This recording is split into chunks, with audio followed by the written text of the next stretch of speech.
ও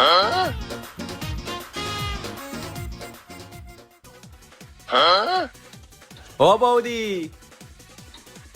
রাতের কলা খেয়ে কি মন ভরেনি? সকাল সকাল গাছের কলা খাচ্ছ তুমি? কি করব বলো, ওই কলাতে তো আর আগের মতো স্বাদ নেই।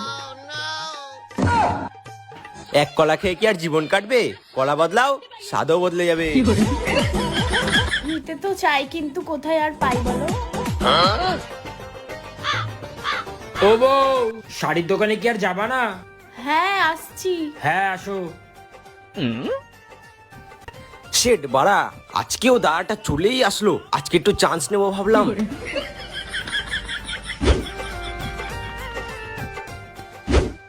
বউকে তার অন্য কিছু দিয়ে খুশি করতে পারি না, জামা কাপড়ই কিনে দিই, তাহলে গালাগালিটা কম শুনতে হবে। হ্যাঁ, আমার মনটা করে চুরি মারলি বুকে ছুরি। হ্যাঁ চলো চলো। হ্যাঁ চলো।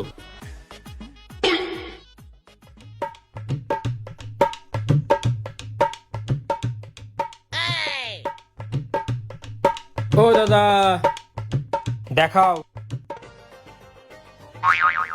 ওই ব্লাউজটা দেখান তো। বৌদি, ওটা তো তোমার সাইজের হবে না গো। না না, আমাকে ওটাই দেখাও।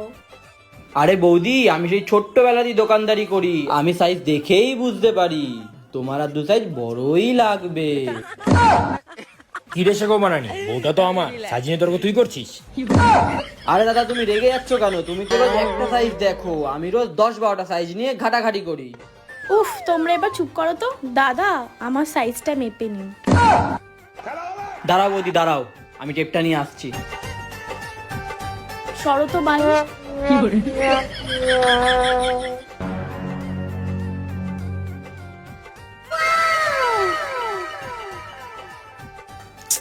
আরে ঠিক করে করো। আহ, এই শালার পোলা। হাত বাড়া, শালার পোলা, লোকের বউকে নিয়ে ফুর্তি, সেটা ফাটিয়ে দেবো। কি ব্যাপার,